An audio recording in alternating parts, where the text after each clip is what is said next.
Magandang araw mga kaibigan. Bigyan natin ng reaction, opinion itong post ni Senator Ping Lacson. Reaction niya sa opinion ng isang political analyst kung sino-sino yung mga boboto sa conviction ni VP Sara once makarating sa Senado ang impeachment case.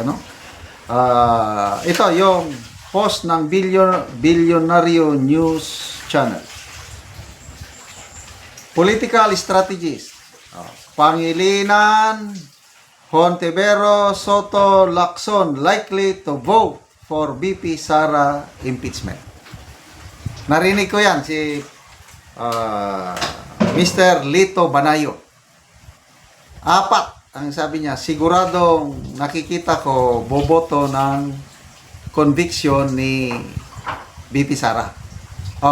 Nag-react si Ping Lacson. Ito ang kanyang reaksyon. Mali ang hula ng isang political strategy sa kung papaano boboto si Senator Ping Lacson sa impeachment trial ni Vice Presidente Sara Duterte. Bagkus, nililinaw niya na boboto siya base sa ebidensya. Come on. Naniniwala ba kayo na base sa ebidensya?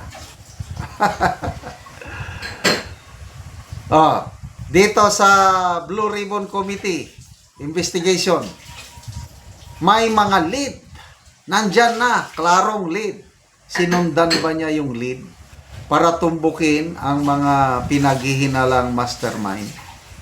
Di ba wala?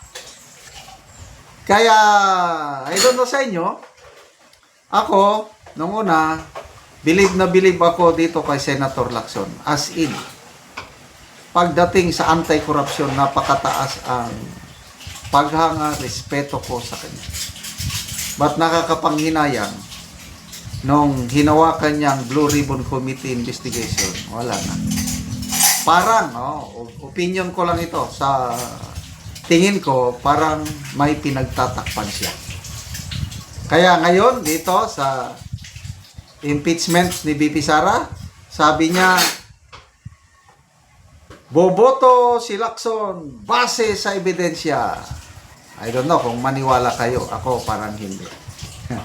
Naninindigan si Senator Lacson na kung sakaling makarating sa Senado ang kaso ng impeachment ni VP ng Vice Presidente, ibabase niya ang kanyang desisyon sa mga ebidensyang ilalahad. Conviction kung higit pa sa sapat ang ebidensya, at kung hindi naman, siya ay boboto para sa acquittal. Ito yung kanyang post sa X. Wrong!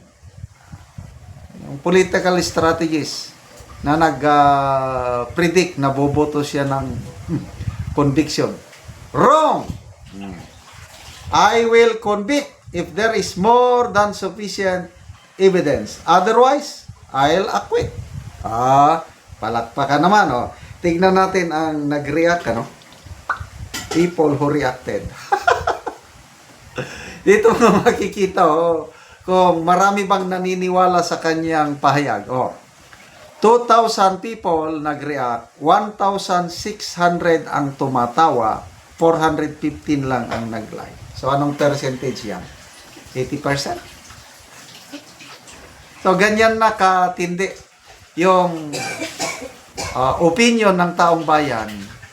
Wala na, tinatawanan na itong si Senator Ping Lacson. Sayang yung kredibilidad niya na naipundar niya ng matagal na panahon, parang nabawasan, hindi naman totaling nawala, nabawasan nung hinawakan niya ang Blue Ribbon Committee hearing. Meron siyang post may post na basa ko na sabi niya, mahihirapan tayo i-convict si Martin Romualdez. Kung mahirapan, wala kaming magawa. Kayo yung nag-imbestiga. Kailang, kami naman, taong bayan, nakikita namin mayroong lead. Kailang parang ayaw puntahan, ayaw i-develop. Pati nga si Congressman Irese, Very clear yung sabi niya na parang may pinagtatakpan sila sa Blue Ribbon, pati ang ICI, kung ang direksyon ng ebidensya papunta na sa Malacanang, natitigil. Ano ba, hindi matatapos ito? Parang may cover up. Lantarang sinabi ni Congressman Erice, and I agree. May cover up and a series of cover ups ang ginagawa. Kaya walang makukulong na mga big fish hanggang ngayon. Nasaan na yung pangako? Mismong Pangulo sa kanyang bibig, may makukulong bago mag-Christmas. Eh nung walang nakulong, to the rescue ang PCO Secretary bago mag-New Year. May makukulong, wala pa rin. Tapos na ang Valentine's, wala pa rin. Oh. Ano kaya ang promise nila kung mag-promise ba? Bago magsimana Santa. Oh, wala na, nakakalimutan na yung flood control scam na yan. Baka lang, ako hindi ko makalimutan yan. Yan ang magiging issue sa election sa 2028. Na kung sino man ang endorse ng Marcos Jr. administration, ang tanong, nakalimutan nyo na ba ang ginawa nila sa pundo ng bayan? Bilyones, trilyones for 3 years. Nilostay nila ang pundo ng taong bayan na parang walang nangyari. Na ang nakakulong lang mga dilis. Sino yung dilis? Sara Diskaya. Well, may kasalanan si Sara Diskaya. Dapat siyang makulong. Kaya lang, bakit siya lang? May mga nakasuhan ba nakulong? DPWH? Yes. Kaya lang, mga dilis lang yan. Dapat big fish. Sino ang big fish? Kung si Saldico ang paniniwalaan natin, Martin Romualdez at ang presidente. Yon ang kanyang payag sa kanyang video. Kung si paniwalaan natin si Adrian Bersamin, yung text messages between the President and Yusek Bersamin, nakakatanggap ng Pangulo ng pera galing dito sa flood control. Salamat mga kaibigan sa inyong pagsubaybay sa ating channel. Nakakatulong kayo ng malaki sa tribong Talandig ng Bukidnon dahil ang income natin sa channel na ito is pantulong sa tribo. Namimigay tayo ng libreng yero at pako para makapagpatayo sila ng mas maayos na tirahan. Panoorin nyo ang video na ito. Ug karon mo na ang matagaan si Kuya Ogiero kay makatupsiya.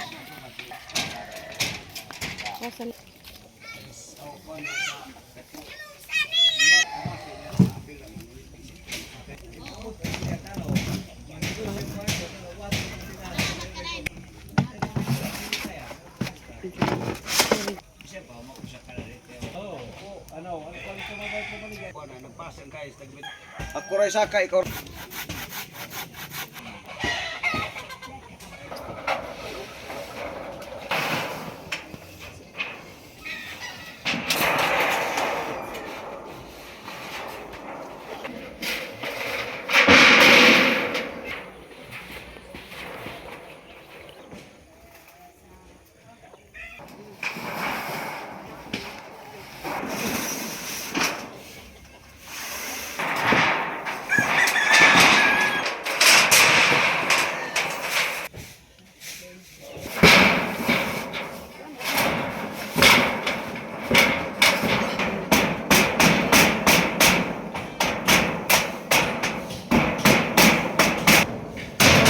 Nahuman na yun ang balay nila Kuya Ate. So nindot na. So streamline lang siya nga balay. So nahuman na yun og atop. So makita nimo nga nindot na kayo.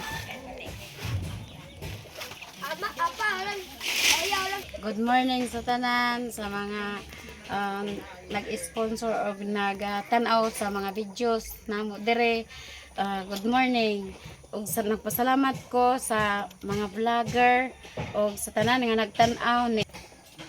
Good Good morning sa Ginoo nga gitagaan mi niya nga naay ginagamit nga mga tao para sa pagsuporta diri sa mga kahimo kami. Salamat, God bless sa tanan.